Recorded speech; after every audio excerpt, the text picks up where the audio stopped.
What's up, guys? Today we're going to be talking about the state of the gaming industry in 2024. I've been meaning to do this video for a while, and I feel like even today I'm not going to be able to do it justice. I'm just going to do an overview, and I will come back to this topic later in different videos to break certain things down individually, because there's just so much here to talk about. There's so many things at play that led up to where we are right now.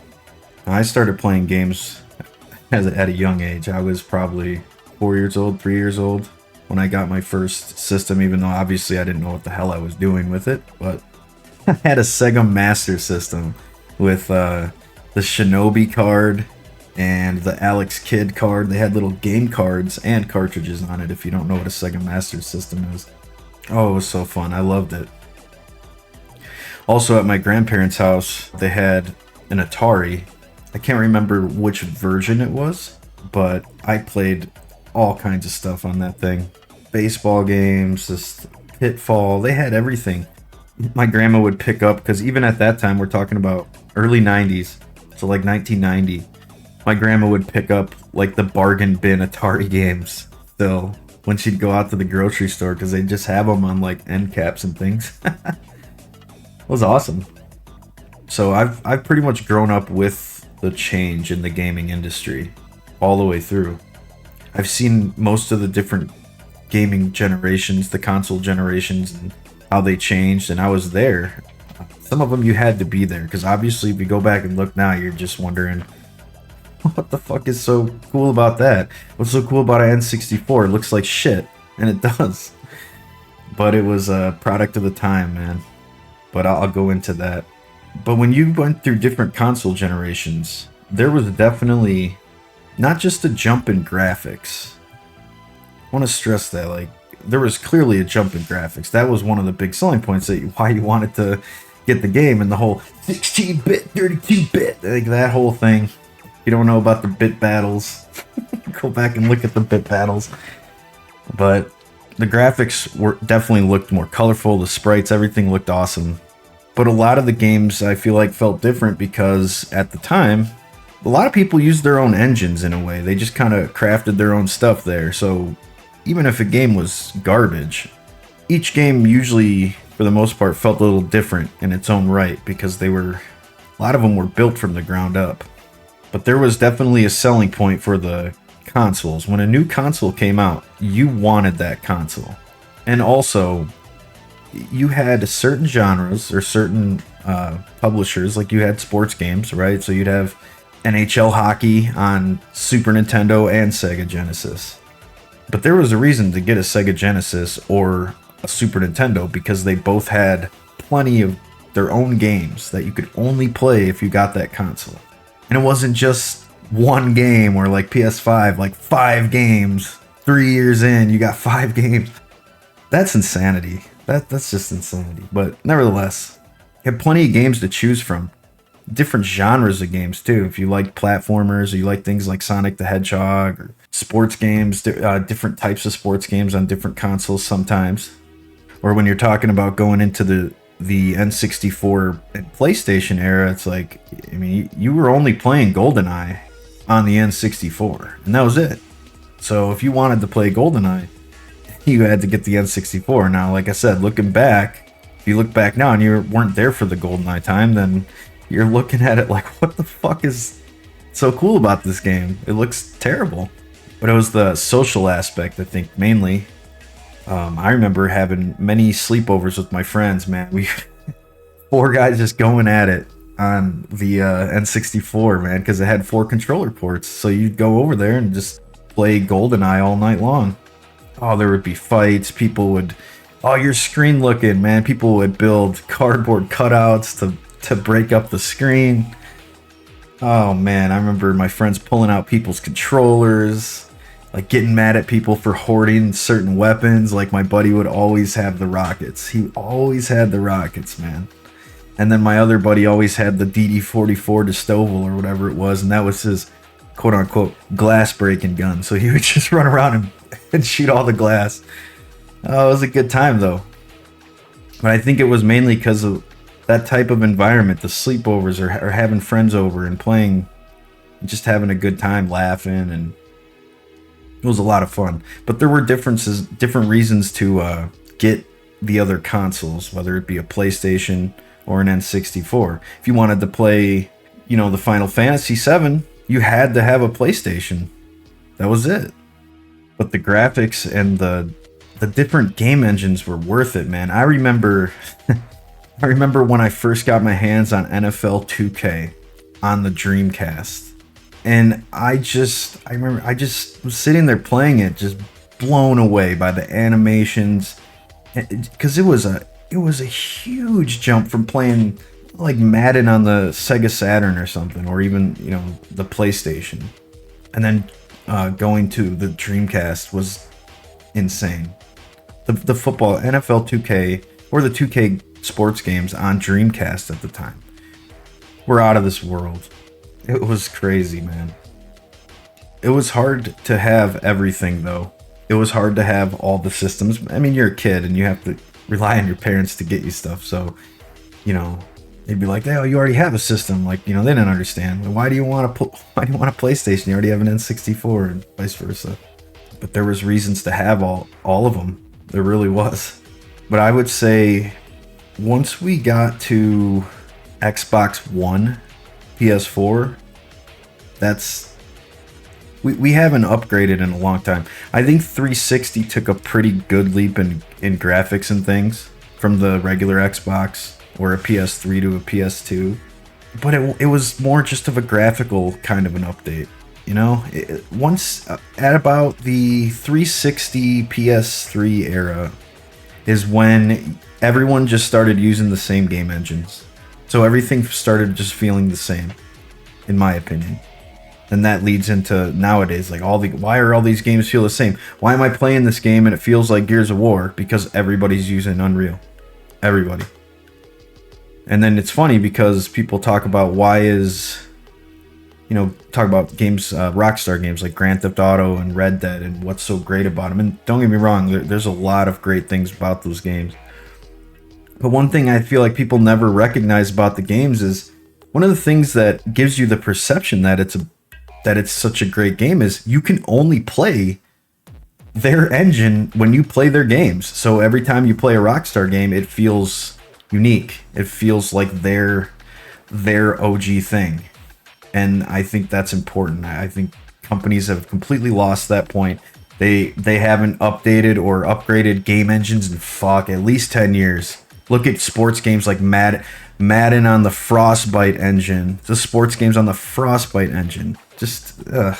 That's all I gotta say. Ugh.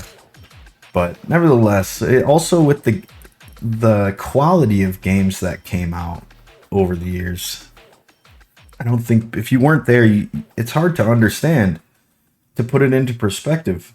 So when we allegedly had a gaming crash, they say it was in 1983 with like the whole Atari thing and the ET stuff, all that shit.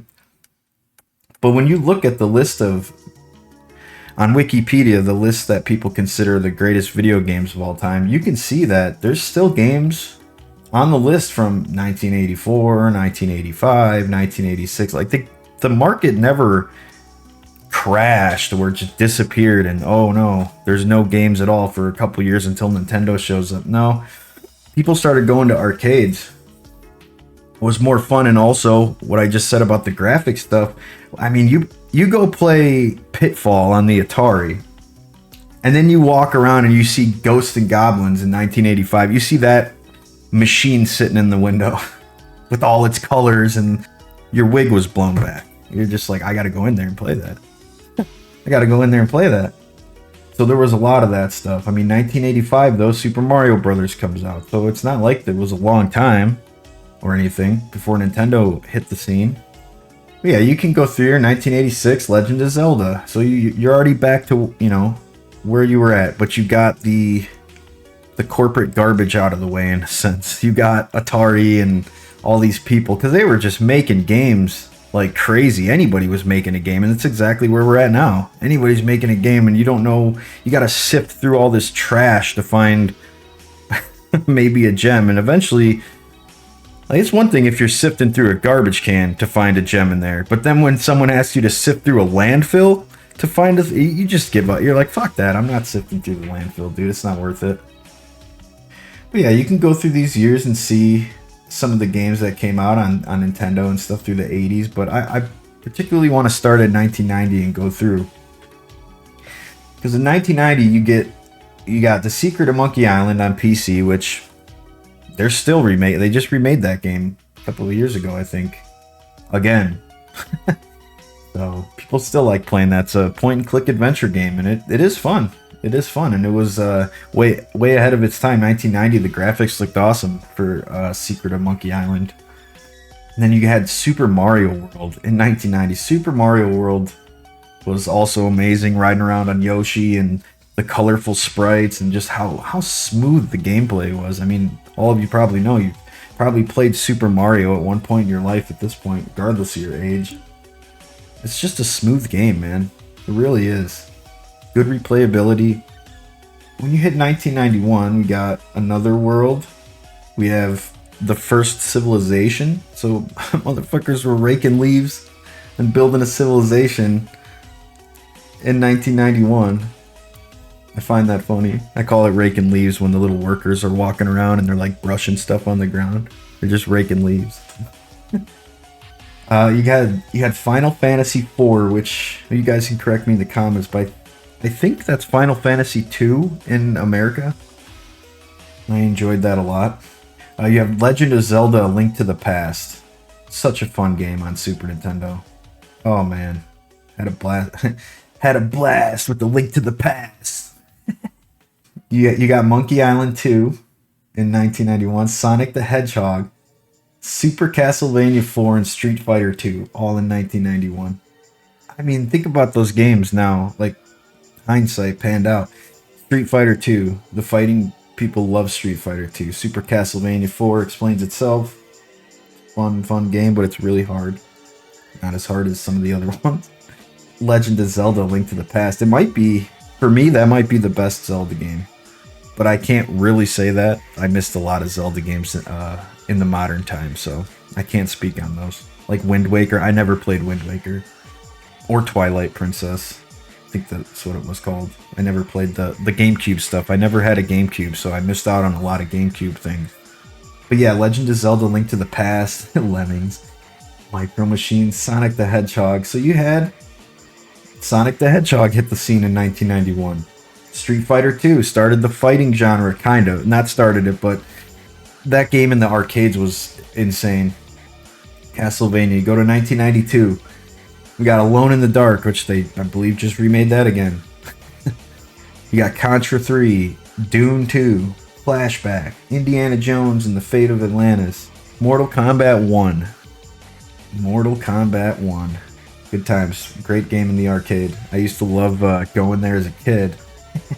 I was like 7 years old, and I would love just being in the arcade, and I'd get up there and put my quarters in, and I would fight the, teenagers and the older guys, and I loved when I would beat them. They'd be like, what the fuck, this 7-year-old kid? I loved it. It was great. You get Sonic the Hedgehog 2. Some of these games, I don't have to explain. You guys already know how great these games are, but we gotta go through the list because it's important. Streets of Rage 2. Super Mario Kart. Virtua Racing. Wolfenstein 3. That's just in 1992 alone. Alone in the Dark. Contra 3.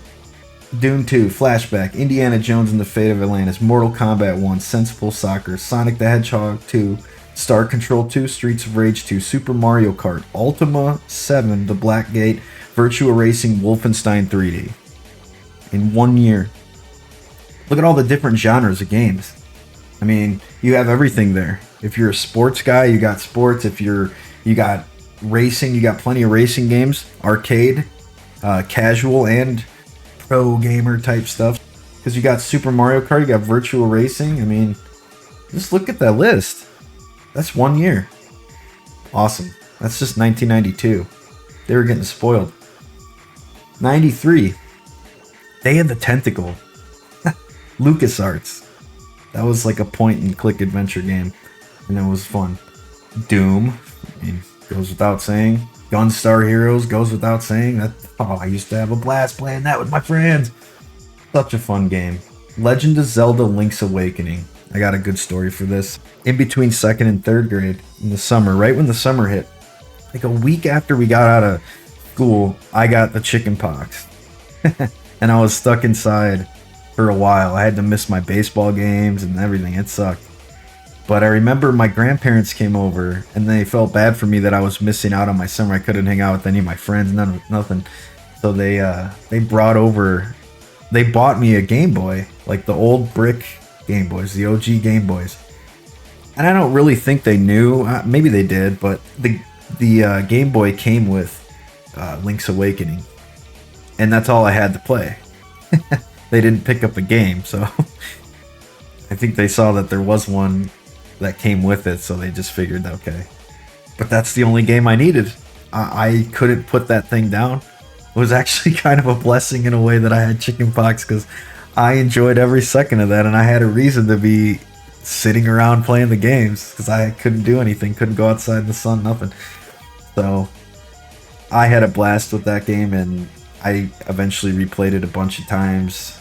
They had a thing later on for the Super Nintendo. I think it was called the Super... Was it the Super Game Boy? You could plug your Game Boy games into it and play it on the TV through the Super Nintendo. So I did that a few times. That was fun. But yeah, just you got Mega Man X, Mortal Kombat 2, Myst, the OG Myst, NBA Jam, Phantasy Star 4. Like, look at this list. This is just 1993. Ridge Racer, Sam and Max Hit the Road, Secret of Mana, Samurai Showdown, SimCity 2000, Star Fox, Syndicate. You can't beat that. All the different genres. All the different genres. See, Mortal Kombat 2, gotta go into this. Mortal Kombat 2 was where I really put it on the older kids at the, at the arcade, at the video store.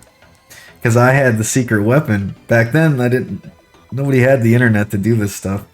But somebody gave me a poster that had like everybody, all the characters from Mortal Kombat 2 and all of their moves and their finishing moves and stuff. So I would study Reptile, loved playing Reptile. I would study the poster, and then I'd go to the arcade, and I mean, I wasn't just beating the brakes off these guys. I was ripping their heads off with my tongue. I was doing it all, man. They were just looking at me like, what the fuck? Little did they know. I had the edge, man. Yeah, that list for 1993, you can't... How do you top that? It's just insane to look at. Okay, we go to 1994. Daytona, USA, Donkey Kong Country, Doom 2, Earthbound, Final Fantasy VI, Sega Rally Championship, Sensible World of Soccer, Star Wars TIE Fighter, Super Metroid, Tempest 2000, Theme Park, Virtua Fighter 2, XCOM UFO Defense in 1994. Well, obviously we know that they brought XCOM back. The Metroid is still huge. People are clamoring for more Metroid. Star Wars TIE Fighter, people enjoyed that a lot. Final Fantasy goes without saying. Earthbound is, people still talk about that game to this day. Doom 2, Donkey Kong Country. I mean, this is all in 1994. Just think of both of those years. You're living back to back, just these games alone, just boom, boom, boom, boom, boom, boom, boom, boom, boom, boom, just getting dropped on your head. Okay, now we go to 1995. The list isn't as long, but look at the games that are on the list. Chrono Trigger 1, Command and Conquer, the OG, Mech Warrior 2, Warcraft 2, Tides of Darkness.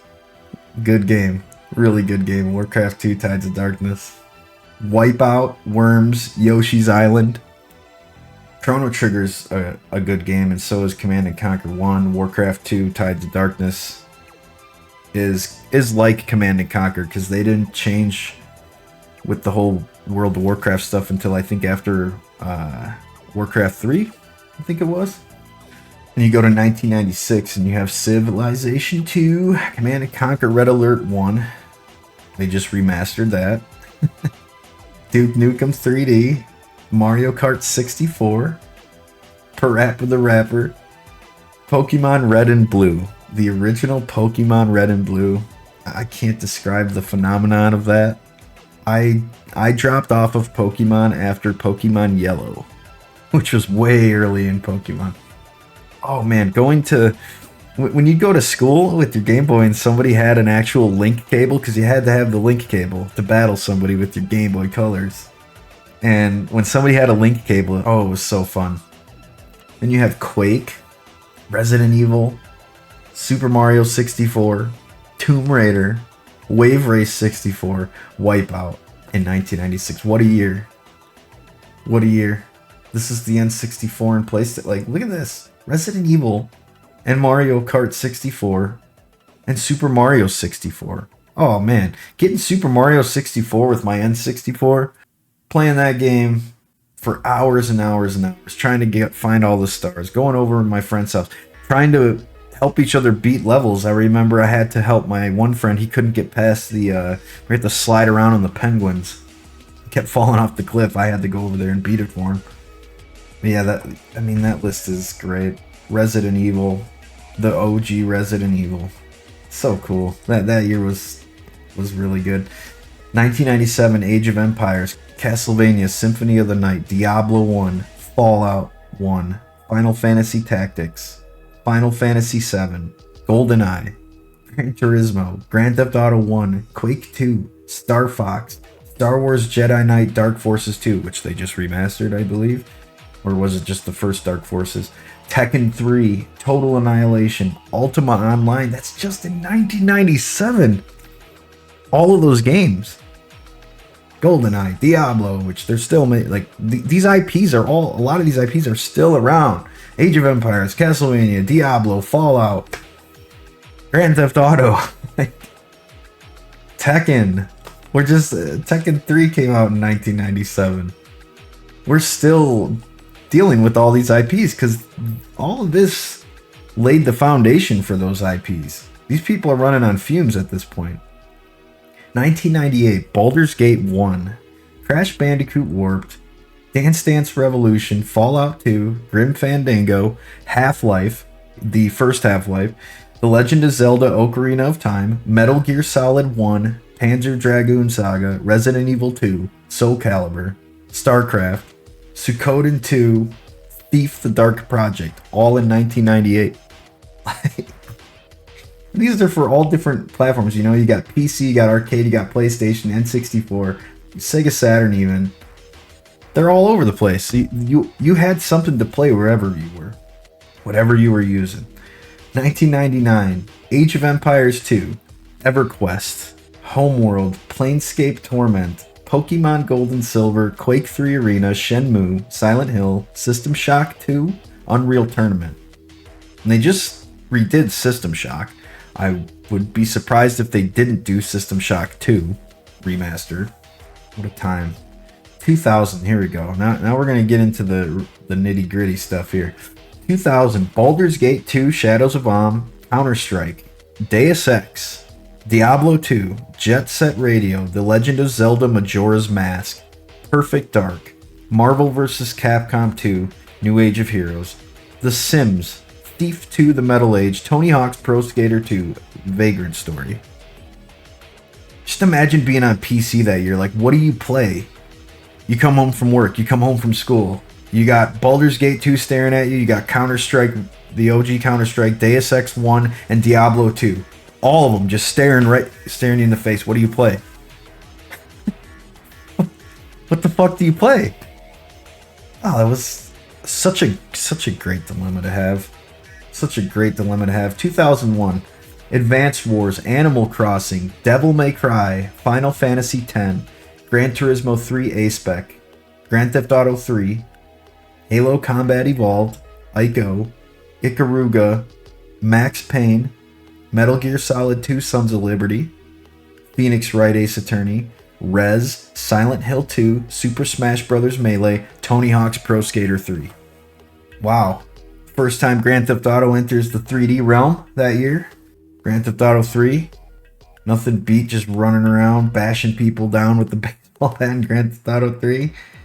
You piece of shit! I just remember the sound effects, like trying almost hitting somebody. You piece of shit! Yeah, just think about that. You had Super Smash Bros. Melee, Tony Hawk's Pro Skater 3, Max Payne, Halo. You can't. This is incomparable. When people try to even make a case about today's gaming and it's so much better. Like, just this list of the 1 year beats like 5 years of gaming now. This 1 year probably has more games than when we get to. We'll see. We're going down the list. We'll see. 2002, Battlefield 1942, The Elder Scrolls 3 Morrowind, Eternal Darkness, Sanity's Requiem, Grand Theft Auto Vice City, Kingdom Hearts, The Legend of Zelda, The Wind Waker, Metroid Prime, Soul Calibur 2, Tom Clancy's Splinter Cell, Warcraft 3, Reign of Chaos. Let's speed it up and just go through. I just want you to just listen, man. Just listen to all these things being rattled off through the years, because we're going to stop when we get around 2013 to slowly watch how it changes. But just listen to all these games I rattle off. I'm sorry if this bores you, but it is important to this. You got to understand. 2003, Beyond Good and Evil, F-Zero GX, Max Payne 2, The Fall of Max Payne, Prince of Persia, The Sands of Time, Star Wars Knights of the Old Republic, WarioWare Inc. Mega Microgames. 2004, Burnout 3 Takedown, The Chronicles of Riddick Escape from Butcher Bay, Dragon Quest 8, Gran Turismo 4, Grand Theft Auto San Andreas, Half-Life 2, Halo 2, Katamari Damacy, Metal Gear Solid 3 Snake Eater, Rome Total War, The Sims 2, World of Warcraft. 2005, Call of Duty 2, Civilization 4, Devil May Cry 3 Dante's Awakening, God of War, Guitar Hero, Psychonauts, Resident Evil 4, Shadow of the Colossus, Tom Clancy's Splinter Cell Chaos Theory. 2006, Company of Heroes, The Elder Scrolls 4 Oblivion, Gears of War, Hitman Blood Money, The Legend of Zelda Twilight Princess, Okami, Wii Sports.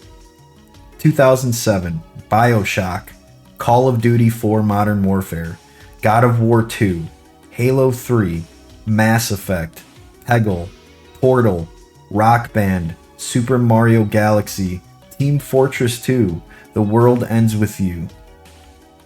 2008, Braid, Burnout Paradise, Dead Space, Fable 2, Fallout 3, Gears of War 2, Grand Theft Auto 4, Left 4 Dead, Little Big Planet, Persona 4, Rock Band 2, Spelunky, Street Fighter 4, Super Smash Bros. Brawl, and Valkyria Chronicles. 2009, Angry Birds, Assassin's Creed 2, Batman Arkham Asylum, Bayonetta, Borderlands, Demon's Souls, Dragon Age Origins, League of Legends, Left 4 Dead 2, Plants vs. Zombies, Uncharted 2 Among Thieves. 2010, Civilization 5, God of War 3, Heavy Rain, Limbo, Mass Effect 2, Red Dead Redemption, Rock Band 3, StarCraft 2 Wings of Liberty, Super Mario Galaxy 2, Super Meat Boy, and Xenoblade Chronicles. Okay, now that we're here at 2011, this is where it gets interesting. Because we're trying to pinpoint where exactly things went wrong. In 2011, we had Batman Arkham City, Dark Souls, The Elder Scrolls V Skyrim, Minecraft, and Portal 2. That's great. The list is small, but those games are all really good. Batman Arkham City, Dark Souls 1, Elder Scrolls V Skyrim, Minecraft, and Portal 2. So when you start going forward here, we're going to have games on this list, but listen to how many I read when I go through the years, and listen to the games that I list, and you tell me if these sound like they should be on the list with the other games that I just mentioned beforehand. 2012, Borderlands 2, Dishonored, Far Cry 3, Fire Emblem Awakening, Hotline Miami, Journey, The Walking Dead, and XCOM Enemy Unknown. 2013, BioShock Infinite, Dota 2, Grand Theft Auto 5, The Last of Us, Papers, Please. 2014, Destiny, Hearthstone, Shovel Knight. 2015, Bloodborne, Rocket League, Undertale, The Witcher 3 Wild Hunt. 2016, Dishonored 2, Inside, Overwatch, Stardew Valley, and Uncharted 4: A Thief's End. 2017, Fortnite, The Legend of Zelda: Breath of the Wild, Super Mario Odyssey. 2018, God of War, Red Dead Redemption 2, Super Smash Bros. Ultimate. 2019, Disco Elysium. 2020, Hades. And that's as far as the list goes.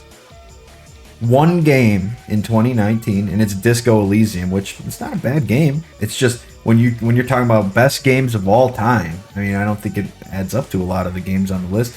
And 2020 Hades, also good game. It's fun, but when you're talking about the other games on this list and greatest of all time, I don't know. But nevertheless, even if they are, that's only one game in 2019 and one game in 2020. After 2011, I mean, this number, 2012, this number starts just dropping drastically. Look at this. You get like 3 to 5 games a year. And they're questionable. Like, let's go to 2016. These are games that people say are the greatest of all time. 2016, Dishonored 2. Is Dishonored 2 one of the greatest games of all time? I don't think so. Inside, is it one of the greatest games? I don't think so. Overwatch. I mean, you can have your opinion on it. My opinion is not even close. Not even close. Stardew Valley, that's actually a good game, and that could be on the list. It changed a lot of things, and it was its own thing in 2016 when it came out in a way. It had its own thing going on, and it inspired a lot of other games. So yeah, Stardew Valley should be on that list. Uncharted 4: A Thief's End, not even close. It's not it's a movie. So I mean, we got movies on the list. You know, it's crazy. Yeah, I really wanted to go through that. I'm sorry that took so long, but I really find it important to go through the list and see for yourself when, where, and how it changed over time. Looking at the games that you would get when you know, during these other time periods of gaming, it was just, things were just getting dropped on your head, man. You couldn't beat them off with the stick. Like, oh man, I don't know what to play today. Like I said, what do I play? Diablo 2, Counter-Strike, or like, you don't know what to play. It makes it really hard in a good way. Okay, now that we got that out of the way, so I mean, when and why did it start to decline, or the quality of things, or just everything, the way that they did business?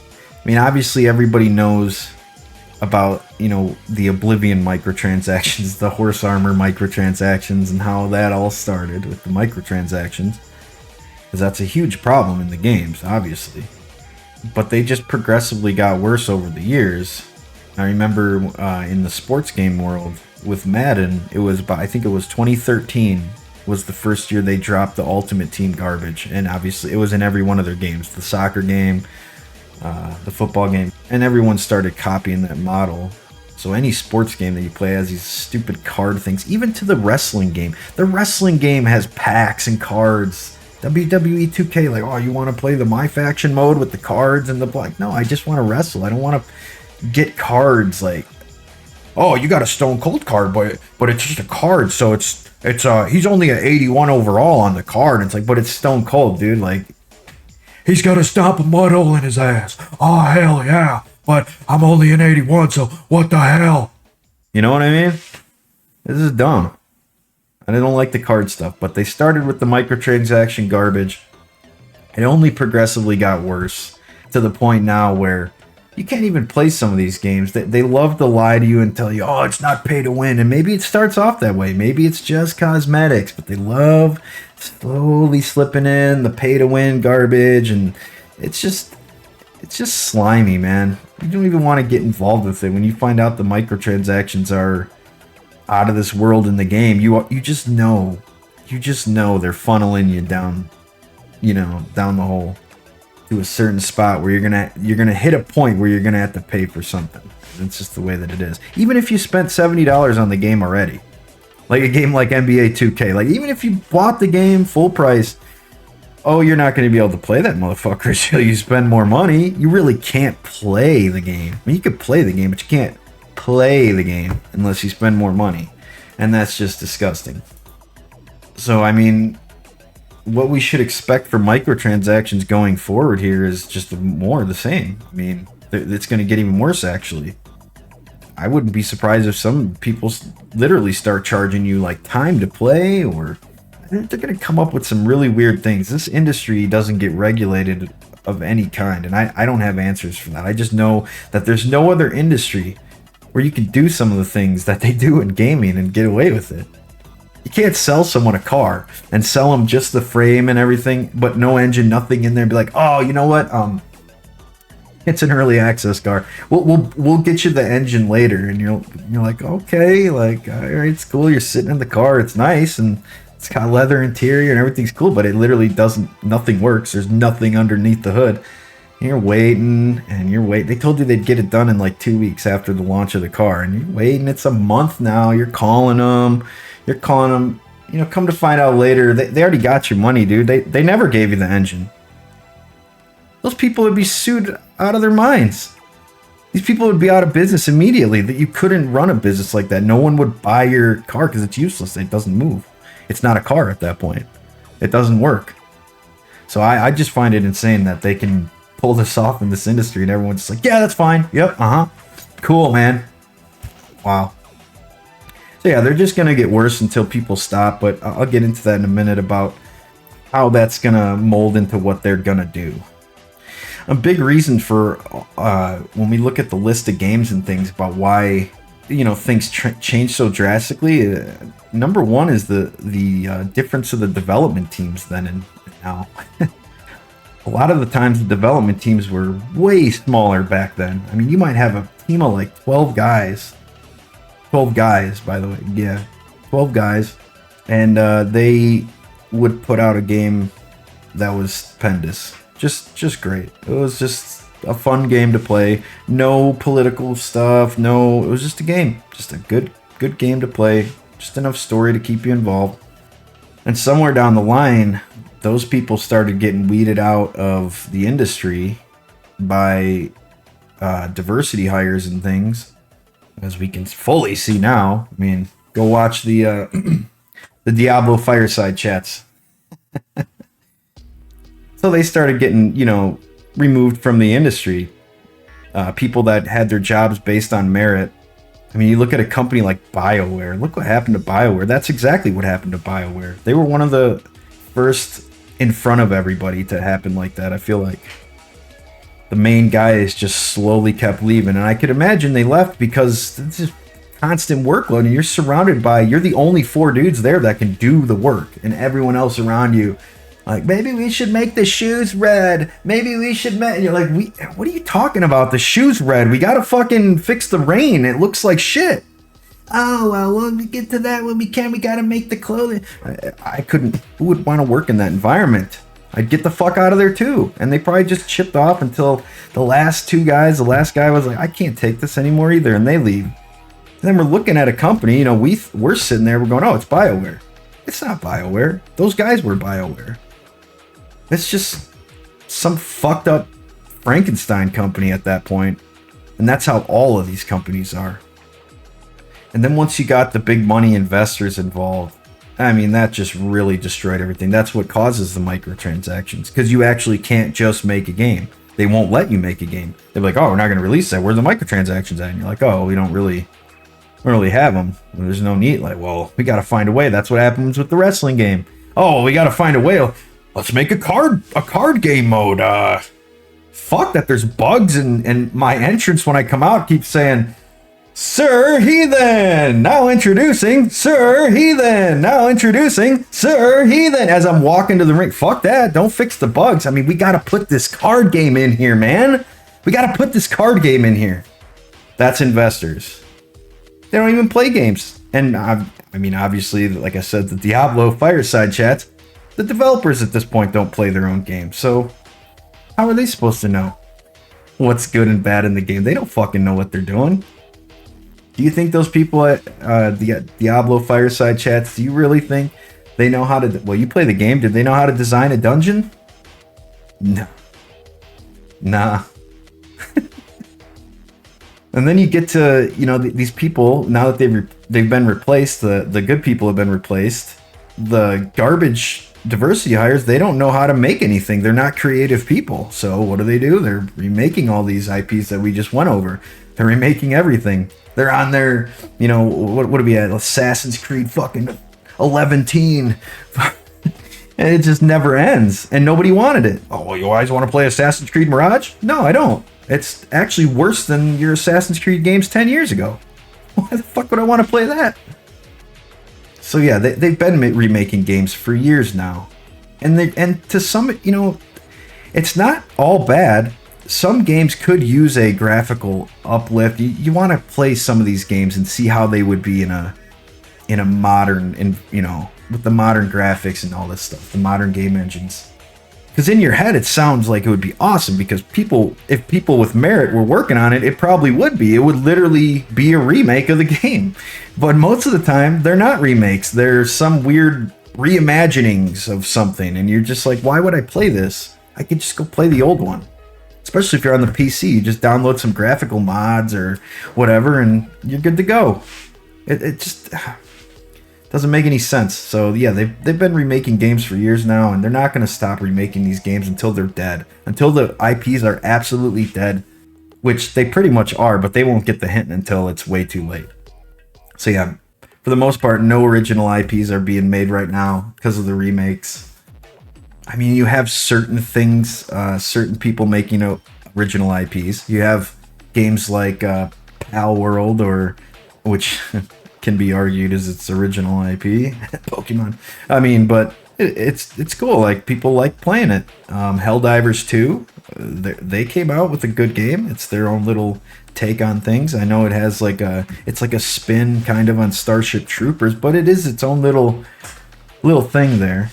So there's people coming out with things, even a game like Elden Ring. But people could argue that the gameplay and the assets to an extent are from other, like Dark Souls 3 and things of that. But I mean, it was a new game to me. If you played the Dark Souls games or anything, and then you go play Elden Ring, just the lore and everything, it was a totally different game to me. I enjoyed it. Yeah, they're just remaking things, and they're not going to stop remaking things until they're completely dead, until they're not making any money off of them whatsoever, which they still are making money off of. People are still buying them. So the other thing they're doing is just blatant cash grabs. I mean, look at Overwatch 2. Look at Diablo 4. Look at Dead Space. Dead Space didn't really need to be remade, in my opinion. Last of Us. They just keep milking Last of Us. But really, like, Overwatch 2, man, like, what a fucked up situation. You've been playing Overwatch 1, and you got all this stuff, and you've been collecting all this shit, and maybe you don't want to play the new Overwatch 2 rules where there's only, 5 people, and you only get one and this and that. Like, maybe I want to play the old Overwatch way. Well, clearly people did, because the game crashed and burned. But it was because they wanted to make more money. They were trying to rip their fans off, and they just ended up driving everybody away, except for the whales, which every game will do that. They'll always... And in some ways, that's what they want. They want to drive away, because you got to understand, in some ways, it's more profitable if they drove off 10,000 people that weren't buying any microtransactions and kept just 1,000 people playing, but those 1,000 people were super whales that were spending thousands just individually.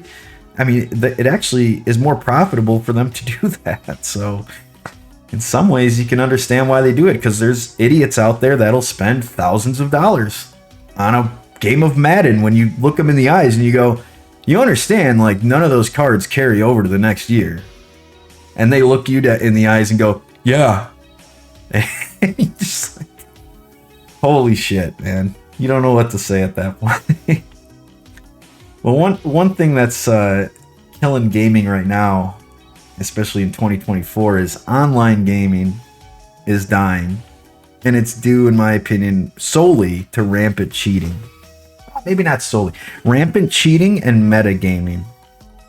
Cheating has absolutely destroyed online gaming. I mean, there are channels on YouTube now finally popping up talking about hacks, but nothing gets done about it. I mean, we just saw recently with the whole Ricochet thing, it's like, oh, you know what? It actually doesn't work at all. We don't know what, there's so many cheaters. We just gave up. Fuck it. It's finally getting to that point where it's boiling over so bad that they're gonna have to address it somehow. I don't know how, but cheating in online gaming is wrecked any type of, especially FPS games, completely wrecked FPS games. The censorship has killed online cohesion and camaraderie. When I used to play games like the first Call of Duty Modern Warfare, Call of Duty 4 Modern Warfare. See, it's hard to keep track of this dumb shit anymore. They keep naming them the same thing. The one from 2007, I think it was.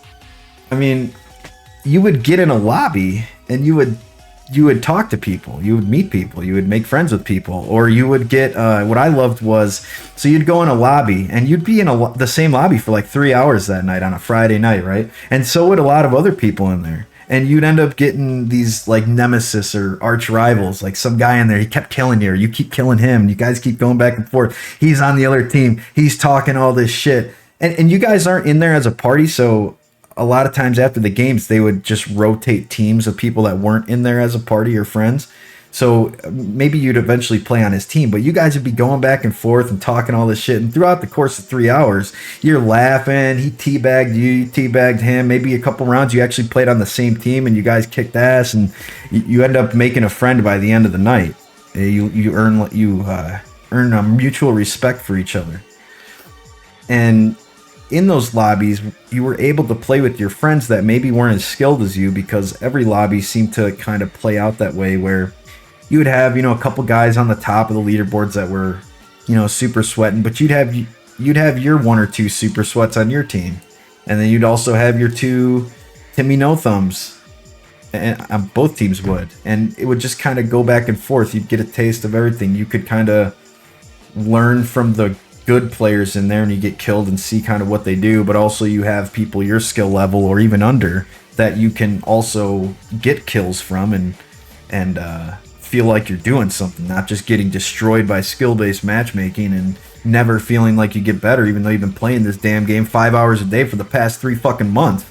Like, how the fuck am I not better at this game? And it's stupid.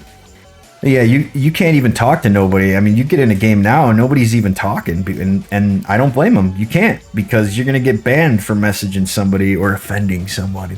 So just don't even talk, or if you're gonna talk, just talk in your own party chat. I mean, simple as that. No one's gonna talk in these live chats if they accidentally offend somebody and you get banned. I mean, it's just bullshit, and they will ban you. So. And the companies don't seem to care about the rampant cheating. And in some ways, like Activision, I feel like they encourage it, because I think they encourage their streamers and people promoting the game to cheat, because it makes more people want to play the game and blah blah. And it really, I don't think it does. I've said from the beginning of the video, I've played games since like the beginning. So I remember before streamers really took off, You'd play games in games like Halo 3 and Halo Reach and things like that. You would have the theater mode, and you'd save clips and things, and you would show your friends like all these crazy plays that you would make. You stuck 2 people with the grenade and spun around and did a no scope headshot, and it was cool when you'd make those plays and you'd see other people make them. My buddy is a nasty sniper, and the things that he would do in Battlefield 3, sniping guys, he'd be like falling and snipe somebody out of a chopper. And I mean, people do that all the time now because of wall hacks and aimbots, so it's really easy. It doesn't look so cool now. But back then it was really cool to know that, like, that's my buddy and I know he's not cheating, and he did that. Like, that was cool. Or I did that even. But now it doesn't look cool when you're watching it as much, because everyone can do it, because they're all, I shouldn't say all, but a lot of them are wall hacking or cheating, aimbotting. And I know this because, people will sit there and deny, right? But if you've been playing games for a long time and you go play a game like Warzone, when you watch one of these streamers play Warzone, I know they're cheating before they even engage with people. You want to know how I know they're cheating? Because when I watch them move around, it's their movements that I know they're cheating. Because when you can't see where people are at, when you're running across a wide open space in a game like Warzone, you're fucking looking left and right. You're checking your corners. These people, they know exactly where people are at, so they don't look right or left. They just run straight to wherever they need to go and miraculously never get shot. You try doing what they do and you run out in a field in Warzone, oh, you're getting your brains blown out immediately. Immediately. You peek your head up, you run across some open space in Warzone, you're getting your brains blown out. Not to mention, these people look up, They see a guy parachuting from fucking 300 meters away. They pull out their SMG and they just laser beam the guy. Don't even miss. And you know it's bullshit because you play the game. You can go in there and try it. Try doing it, dude. You might get them, and it ain't like you're not going to get a couple here and there. When you watch these people do it over and over and over again, that's what I mean. It's like if my buddy was doing that no-scope fucking snipe the chopper pilot over and over and over and over and over again, I'd be like, it's kind of weird that you're able to do that because it's so over the top. It's like a base. It's like a base. Here's a baseball analogy. It's like if somebody all of a sudden tomorrow just started hitting a home run every day, and I mean the record is what, it's like 70 something home runs. This guy broke the record by like 100. He hit 127 home runs. Wouldn't people be like, something's weird about that? I mean, it took for 100 years people could barely muster 74, and then this guy just comes out of nowhere and it's 127. That's kind of weird. So, yeah, the cheating is destroying online gaming, and I honestly don't know how they fix it. I really don't. And maybe I'll go into that in a later video with some ideas. I do have some ideas, but it would take like them streaming the game completely. Like you'd have to do something where you don't have any of the hardware on your end, and even then, there's probably ways. So I don't know how you deal with it. You can't get rid of cheating, but you have to squash it as best you can, or else it's gonna kill your game. But with, the metagaming and the streamers are also responsible for killing this gaming industry, because the metagaming just kills the fun out of a game, in my opinion, and turns players away from the game. Good example for me, my experiences back in the day, I used to play Heroes of the Storm. And I used to like playing Abathur. But I had my own little way that I played Abathur, and it was different from a lot of people, the way that they played. But by the end of the match, I would always have the most points. Like I'd have the most player damage, I'd have the most tower damage and things like that.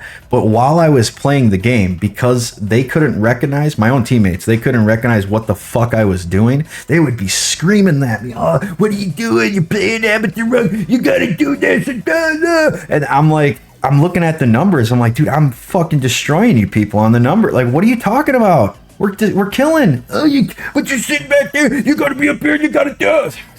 It just got to the point where when I didn't play with my friends, I just wouldn't play Abathur.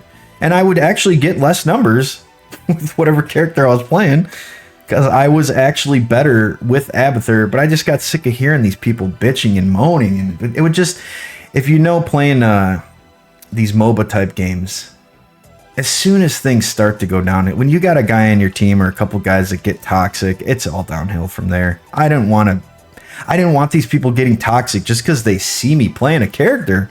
It ain't even like I'm doing bad. They're just mad that I'm not playing it the way that I'm supposed to. So, metagaming, that's just one of my examples from my experience, but metagaming kills it for a lot of people. People screaming at you, telling you how to play. This might be your first couple matches, and you just want to feel it out. You're trying to get your own strategies, and that's part of the fun of playing a game, is finding your own strategies.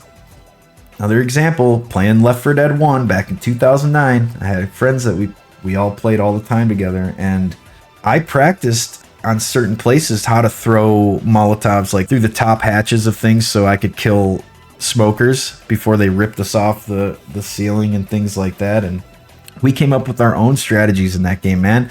We were the first. I feel like we're the first people to do this. I had never seen anybody use this strategy until we started doing it.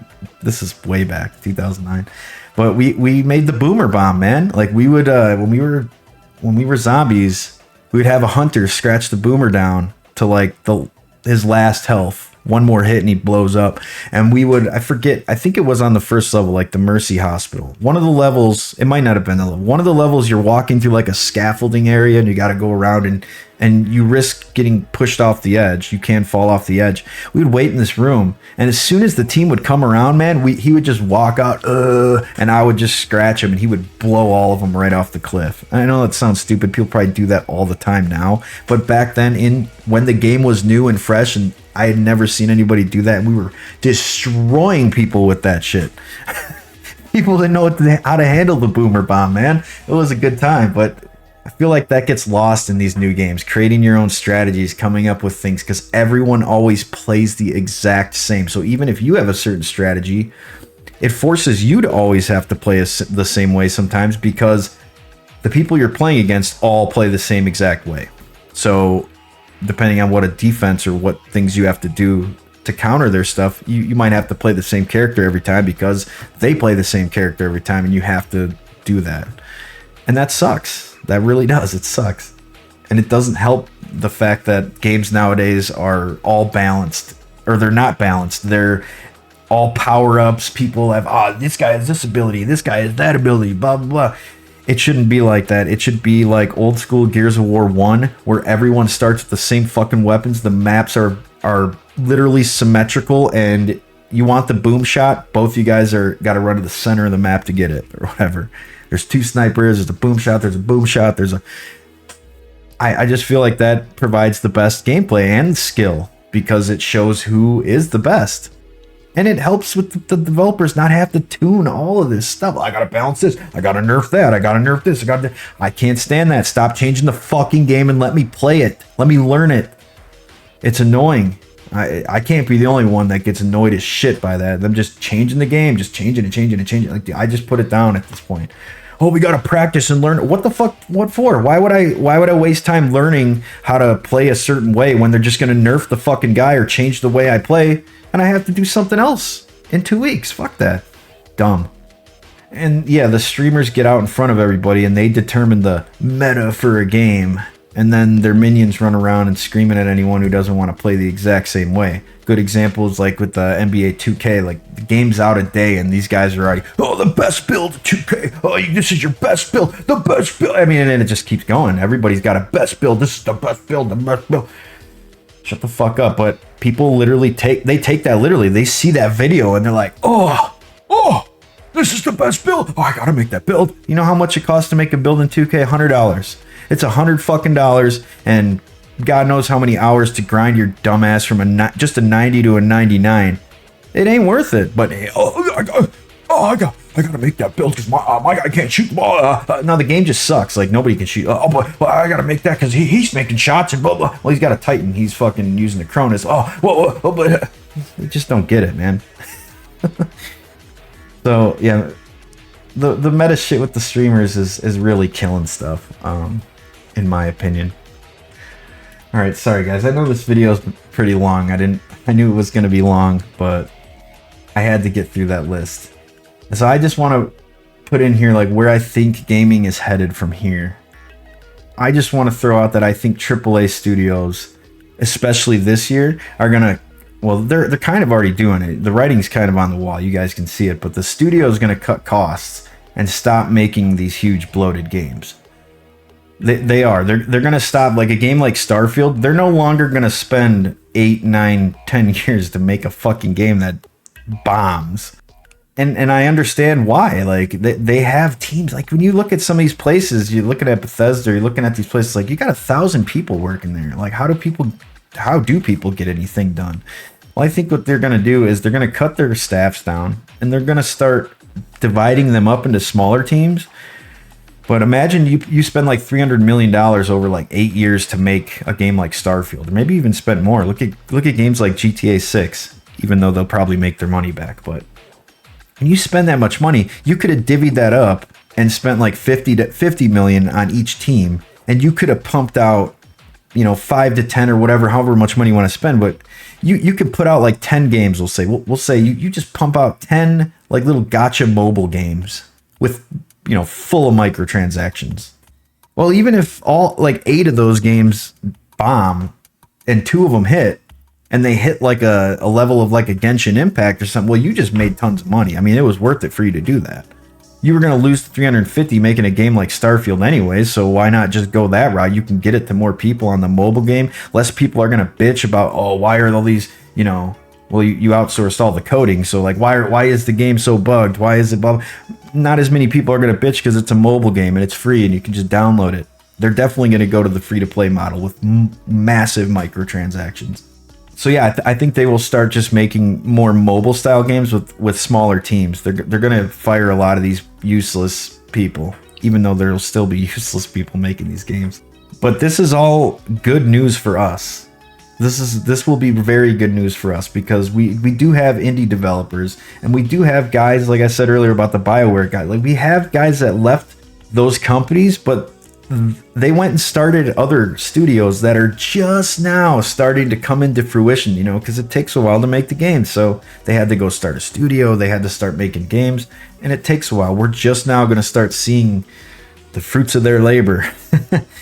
And I think we will actually get our niche hobby back in a way, because they will make games that we like to play, the non-microtransactions, the good stories, good gameplay that keeps you coming back, good replayability. They will continue to make those games. Most of these normies and people that flooded the gaming market, they will continue to shift with those quote-unquote AAA studios into that mobile gaming market, which the consoles will become that too. Xbox kind of already is. Xbox is a glorified, like with the Game Pass, it's like, here's your 5 new Game Pass games. It's a bunch of 2D platformers and mobile games. Like, it's whatever. They're going to transition into that. Most of that will just be mobile games. You'll literally go on there and you play, you know, you can play all these different little mobile games. But those indie studios will make games for us. Games for people that want real games that are fun to play. No agendas, no, just telling a normal story about normal people. We will get those back. But those people that went and started these new places and people that get into making games going forward, I think they learn a valuable lesson from what has transpired in the last 10, 20 years, which is, don't ever, whatever you do not ever put your company on the fucking stock market, ever. Don't you ever fucking go public. So when people come to you and they say, I don't like that your game is bigotry and it's racist. You're the owner. You come out there and you go, I really don't give a fuck what you like. Fuck off. And you'll sell 10 million copies. Like, literally say that in a tweet. Say, I don't give a fuck what you think. Go fuck off somewhere.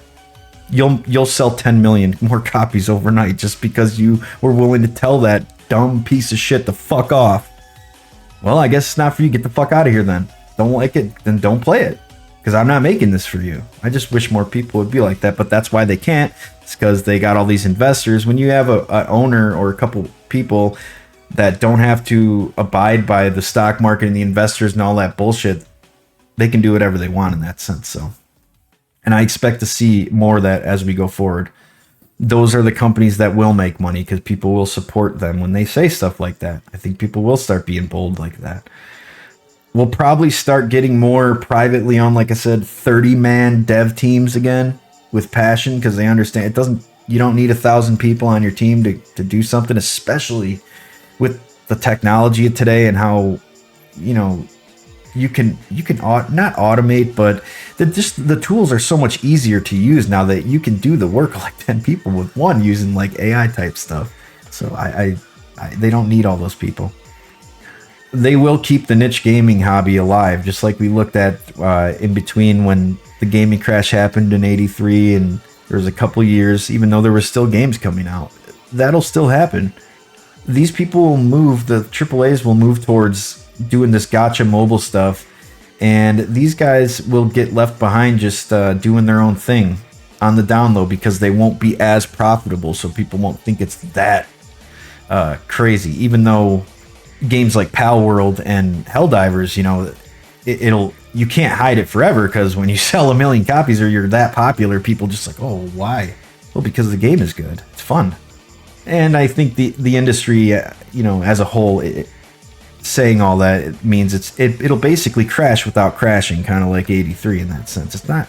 That doesn't mean, oh my God, no games are being made or there won't be any games. There will always be games being made. There will never not be. It'll just kind of go full circle. People learn their lesson and the market will change. Like I said, these people understand not to put their companies out there like that again.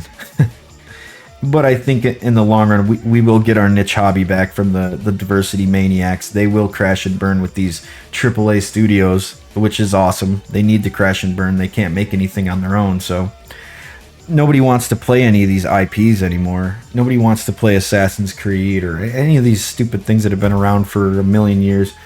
People want new stuff. You know, people are ready for new stuff, and not just the IPs. They're ready for new game engines. They're ready for the games to feel different, look different, just be different, be fun. And I'm sorry that the video was so long, guys. I just had to get through that list and really break it down. I hope you enjoyed the video. I'm definitely going to make some more going into these topics individually. But for now, I hope you guys enjoyed the video, and please leave a like, comment, and subscribe, and I guess just let me know what you think. Am I wrong? Am I right? Am I onto something? Am I just crazy? You guys let me know. All right, take it easy.